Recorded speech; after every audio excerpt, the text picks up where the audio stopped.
है। Good morning. चलिए पढ़ते हैं क्लास 10th। इससे पिछले वीडियो में हम देखे थे image formation in plane mirror. कुल 8 या 9 या 10 पॉइंट पढ़े होंगे। उसमें हम प्रत्येक समतल दर्पण के बारे में बताए होंगे, जितने भी पॉइंट्स होते हैं या जितने भी प्रॉपर्टीज होते हैं या प्रतिबिंब बनने की कंडीशन हम सब कुछ बताए होंगे। एक पॉइंट वहां पे नोट किए होंगे, समतल दर्पण में पार्श्व परिवर्तन होता है तो उसमें बताए होंगे, अर्थात किसी वस्तु का दायां भाग कहाँ दिखाई दे, बायां साइड, और बायां भाग बोलिए तो दायां साइड। इसी घटना को ही हम क्या कहते हैं, पार्श्व परिवर्तन। चलिए पहले पढ़ते हैं बी परिवर्तन। हेडिंग लगा लीजिए, बी परिवर्तन, इन्वर्जन। चलिए हेडिंग लगाइए, बी परिवर्तन। समझते हैं आप लोग बी परिवर्तन? समझते हैं? नहीं समझे? नहीं समझे सर। चलिए देखिए, इसमें होता है क्या, यह कोई घटना है, यह कोई घटना है जिसमें किसी वस्तु का ऊपर वाला भाग, टॉप वाला भाग कहाँ आ जाएगा, बोलो तो नीचे, और बॉटम वाला भाग कहाँ आ जाएगा, ऊपर। अर्थात नीचे वाला भाग कहाँ चल जाएगा, ऊपर, और ऊपर वाला भाग नीचे। कोई दिक्कत यहां तक सुनने में? ऐसी घटना को ही क्या कहते हैं, बी परिवर्तन। हेडिंग लगाइए, बी परिवर्तन। चलिए लिखिए, वह घटना जिसके कारण किसी वस्तु का ऊपर वाला भाग नीचे, वह घटना जिसके कारण किसी वस्तु का ऊपर वाला भाग नीचे तथा नीचे वाला भाग ऊपर हो जाए, वह घटना जिसके कारण किसी वस्तु का ऊपर वाला भाग नीचे तथा नीचे वाला भाग ऊपर हो जाए, ऐसी घटना को ही क्या कहते हैं, बोलिए तो वी परिवर्तन। देखिए इनका क्या हो गया, ये टॉप साइड हो गया और ये बॉटम साइड। इसमें देखिए कोई दिक्कत, टॉप साइड कहां आ जाएगा, बोलिए तो नीचे, तब ये क्या हो जाएगा, बोलो तो बॉटम साइड। कोई दिक्कत? आओ देखिए, तो फिर ये बॉटम वाला साइड कहां चल जाएगा, बोलिए तो टॉप साइड। ऐसी घटना को ही क्या कहते हैं, बी परिवर्तन। चलिए नोट करिए,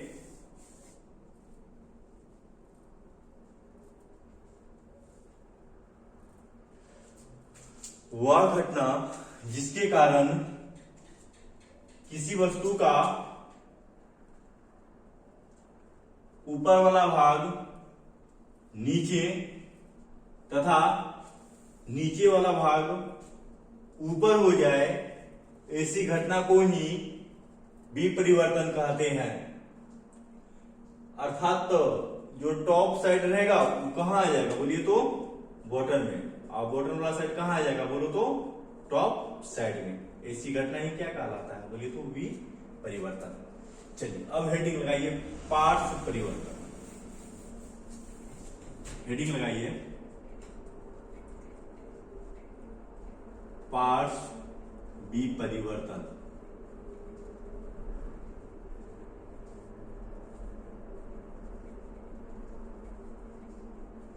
लेटनर इन्वर्जन।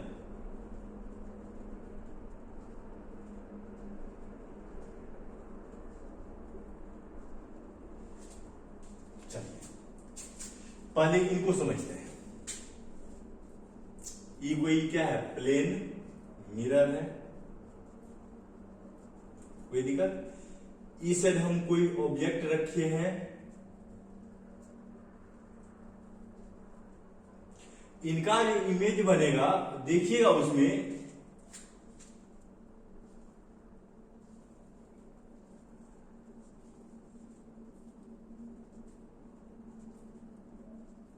देखिएगा, उसमें उस वस्तु का दायां भाग किस साइड दिखाई देगा, बोलो तो बायां साइड। किस साइड, बोलो तो बायां साइड। कोई दिक्कत? ये क्या है, प्लेन मिरर।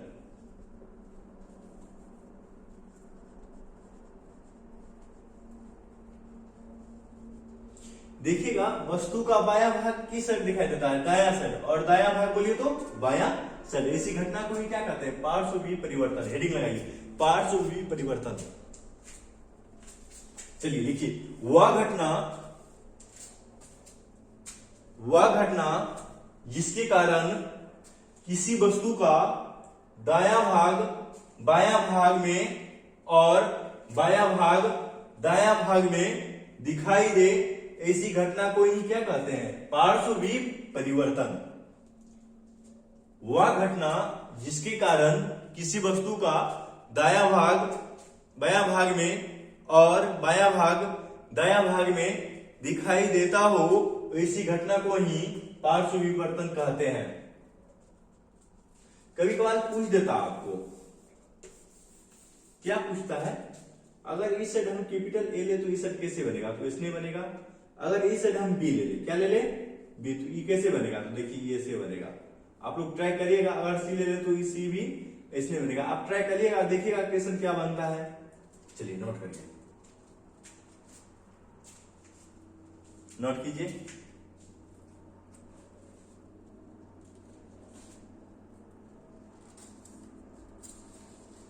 नोट किए, चलिए मिटा दिया जाए। चलिए मिटा देते हैं।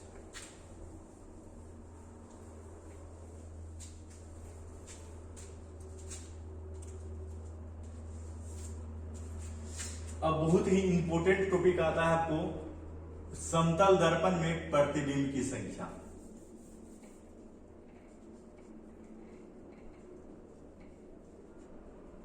समतल दर्पण में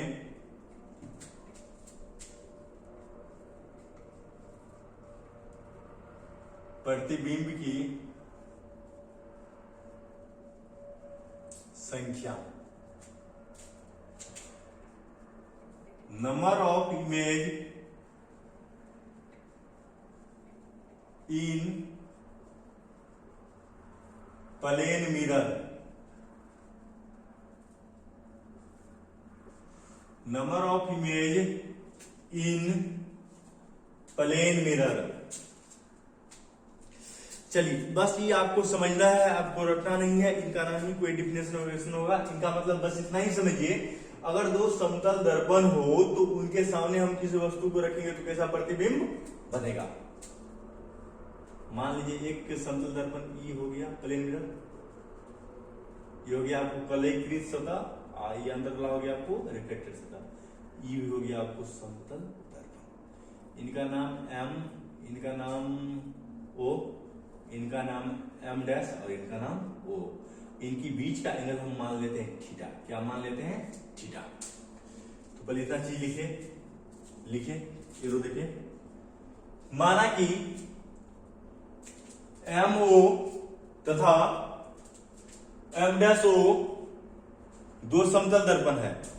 माना कि एम ओ तथा एम डैश ओ दो समतल दर्पण है।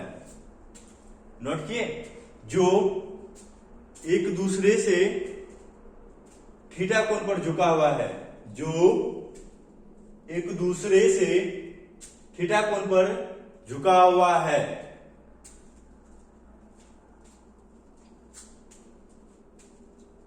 चलिए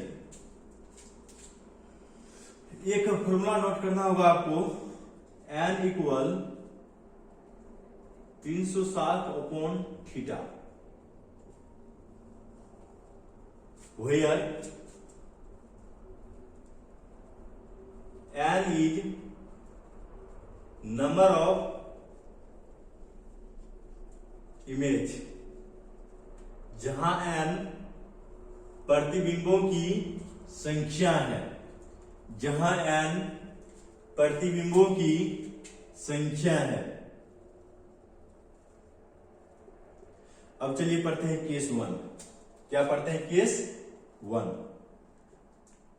ओह अदालत 1 नहीं, केस 1 नोट करो, हेडिंग लगाइए केस 1।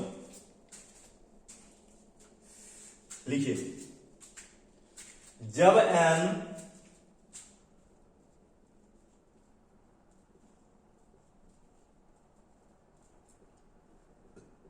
सम संख्या हो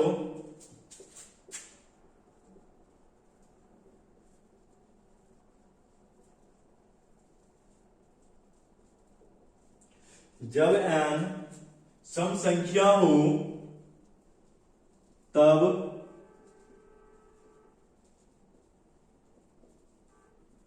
प्रतिबिंबों की संख्या n-1 होता है। जब n कौन सा संख्या हो, इवन नंबर हो, तब प्रतिबिंबों की संख्या n-1 होता है।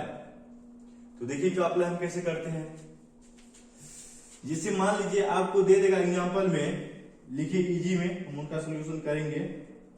इजी 1 ऐसे करके लिखिए, जब दो समतल दर्पण एक दूसरे से 60 डिग्री कोण पर झुका हुआ हो, जब दो समतल दर्पण एक दूसरे से कितना डिग्री कोण पर, 60 डिग्री कोण पर झुका हुआ हो, तब उनके बीच बनने वाले प्रतिबिंब की संख्या होगी। आपको क्वेश्चंस है, जब दो समतल दर्पण एक दूसरे से 60 डिग्री कोण पर झुका हुआ हो, तब उनके बीच बनने वाले प्रतिबिंब की संख्या होगी। देखिए थीटा कितना दे दिया बोलिए तो, थीटा सोल्यूशन कर देते हैं, यहाँ पे लिख देते हैं सोल्यूशन। थीटा बराबर आपको दे दिया कितना डिग्री बोलिए तो 60 डिग्री। तो अपना लोग जानते हैं क्या n बराबर बोलिए तो 360 अपॉन थीटा, थीटा की जगह बोलिए तो 60 डिग्री, काटिए 6 मरते हैं, तो n का मान 6 आ गया। 6 ओड है कि इवन, यानी सम है कि विषम? सर हमको नहीं पता है सम है कि विषम। देखो जब 2 से भाग लग जाए, अगर पूरी तरह विभाजित हो जाए तो सम संख्या है, अगर 2 से भाग नहीं लगे, विभाजित नहीं हुआ तो विषम संख्या है। 2 से भाग दीजिए, 3 दूनी 6 कट गया तो क्या हो गया, इवन नंबर। क्या हो गया, इवन नंबर, अर्थात सम संख्या। जब ये सम संख्या होगा तो प्रतिबिंब की संख्या कितना होता है बोलो तो n-1। तब यहां पे लिखिएगा प्रतिबिंबों की संख्या, प्रतिबिंबों की बोलिए तो संख्या कितना हो जाएगा बोलो n-1। n की जगह कितना दीजिएगा नोनू, 6 - 1 अर्थात 5। नहीं समझे? जब दो दर्पण एक दूसरे से कितना डिग्री कोण से पे झुका हुआ हो, 60 डिग्री कोण पर झुका हुआ, तो प्रतिबिंब की संख्या कितना बनेगा, 5। अर्थात एक वस्तु का कितना फोटो बनेगा दर्पण में, 5 ठो। हाँ, इसी का प्रयोग करता है आभूषण वाला। आभूषण मतलब क्या बोलिए, दुकान वाला रे, सोना चांदी वाला दुकान वाला। एक तो सोना रख देगा झुमका नाक का, वो 15-20 तो दिखाई देता है। समझे? आप लोग हम में नहीं रहिएगा कि कितना सोना चांदी होगा उनकी दुकान में, वो आपको गुमराह कर रहा है, आपको दिखा रहा है कि हम कितने अमीर हैं, मेरे पास कितना झुमका है। नहीं देखे हैं? चप्पल जूता वाले दुकान में जाइएगा, खाली डब्बे दिखाई देगा। किसी में जूतो ना, कमी में जूता रहता है, कमी में चप्पल रहता है, खाली डब्बा रहता है। समझे? बस वो शो में रहता है आपको। तो समझ गए, जब n का मान इवन नंबर हो तब प्रतिबिंब की संख्या कितना होता है, n-1। अब पढ़ते हैं केस 2, जब n का मान क्या हो जाए बोलो तो सम संख्या तथा विषम संख्या। चलिए हम जादू जानते हैं, आप लोग शायद नहीं जानते होंगे। केस नंबर 2, केस 2 कर देते हैं, जब n की जगह सम की जगह क्या कर देते हैं, विषम। क्या कर देते हैं, विषम। आप लोग को फिर घस नहीं करिएगा, अलग केस 2 में लिखिएगा। तो यहाँ पे दे देते हैं ओड नंबर, तब प्रतिबिंब की संख्या n-1 नहीं होता है, n होता है। क्या होता है, n होता है। सवाल देखते हैं। चलिए पहले केस 2 देख लीजिए। केस 2, जब n का मान विषम संख्या हो, जब n का मान विषम संख्या हो, तब प्रतिबिंबों की संख्या n होता है। जब n का मान विषम संख्या हो, तब प्रतिबिंबों की संख्या क्या होता है बोलिए तो n होता है। एग्जाम्पल से समझते हैं इनको। पहले देखिए, पहले क्वेश्चन लिखा देते हैं, एग्जाम्पल में लिखिए। जब दो समतल दर्पण एक दूसरे से, जब दो समतल दर्पण एक दूसरे से कितना कौन दीजिएगा, एक दूसरे से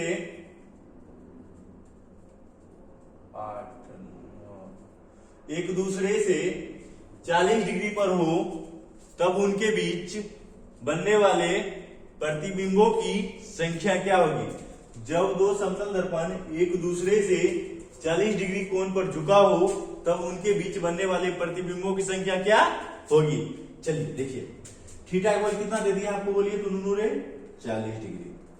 तो एन बराबर क्या हो जाएगा बोलो तो 360/40। 0 0 कट गया, न 6 का दे 36। कितना हो गया इनका मान, कितना हो गया 9। तो अर्थात बनने वाली प्रतिबिंबों की संख्या क्या होगा बोलो तो 9।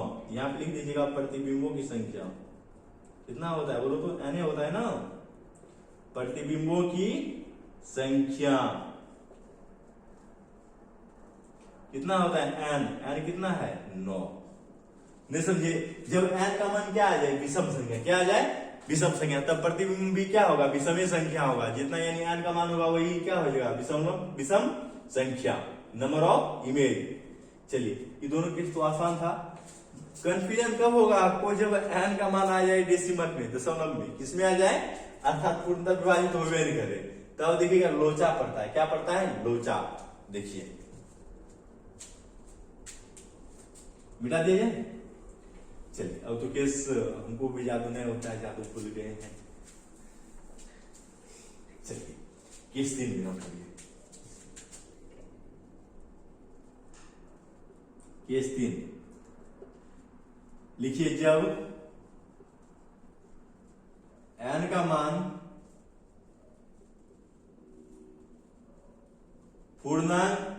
एन का मान दशमलव में हो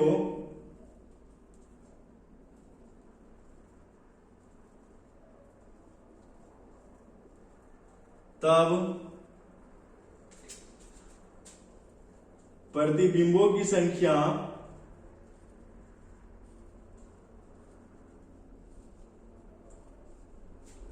दशमलव से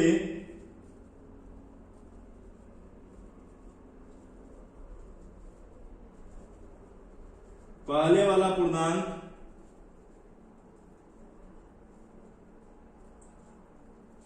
होगा।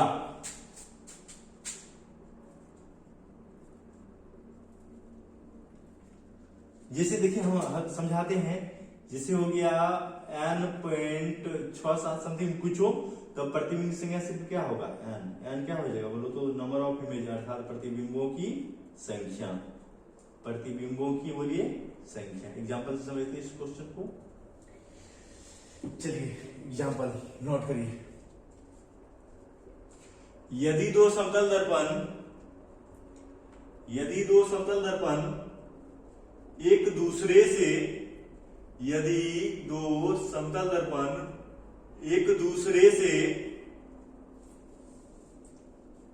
एक दूसरे से 70 डिग्री कोण पर झुका हुआ हो, यदि दो समतल दर्पण एक दूसरे से 70 डिग्री कोण पर झुका हुआ हो तब उनके बीच बनने वाले प्रतिबिंबों की संख्या क्या होगी। यदि दो समतल दर्पण एक दूसरे से 70 डिग्री कोण पर झुके हुए हो तब उनके बीच बनने वाले प्रतिबिंबों की संख्या क्या होगा। चलिए देखिए यहां पे आपको सोल्यूशन देखते हैं। थीटा कितना दिया है देखिए तो 70 डिग्री, 70 डिग्री, कितना डिग्री बोलिए तो 70 डिग्री। तो एन बराबर क्या होता है 360/70, काटिए 0 0 कट जाएगा। और 17 पढ़िए 7 पंचा 35, फिर 10 हो गया, एक मरते फिर 7 चौके 28। तो समथिंग में 5.14 काटने के लिए आपको होगा, आप तेज होंगे, कोई दिक्कत। अब देखिए ये तो हो गया डेसिमल, दशमलव से बाद वाला, ये है दशमलव के बाद वाला। हमको क्या चाहिए दशमलव से पहले वाला, के पहले वाला कितना पूर्णांक है बोलो तो 5, कितना है 5। तब यही हो जाएगा प्रतिबिंबों की संख्या। तब अब यहां लिखिएगा नंबर ऑफ इमेज, हिंदी में लिखिए